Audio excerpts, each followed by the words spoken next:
So we already mentioned in terms of to avoid crowded places, confined spaces, and a close conversation. This is our advisory to all to comply. So in our CMCO area, we have allowed the economic sector to function. Again, the social sector, the education sector, as well as sports sector put on hold for time being. Then we can break the chain of infection. So if there is any gathering, there's any violation of this, please report to the police. The enforcement of 342 is under the police.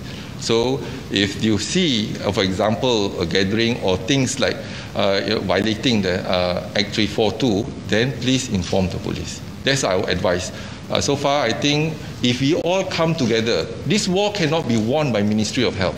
This war cannot be won by the government. This war must be, I think, the social, everyone has to play a part. Then only we can win. I think this is the issue. We have not lost the war, neither we have won the war. But more importantly, if all of us come together to comply, not blaming each other, but comply to the SOP, stay at home, within 2 weeks, we can break the chain of infection in our country. And the scenario from Sabah is a bit different from Selangor and Klang Valley because of mobility and the density of the population. So this is a challenge that we have, and we hope that with that, I think it's important for us to make sure that we comply to the SOP. In March, we advise everyone to stay at home, and we comply with the MCO. But because MCO is very costly, so now we have to balance life and livelihood.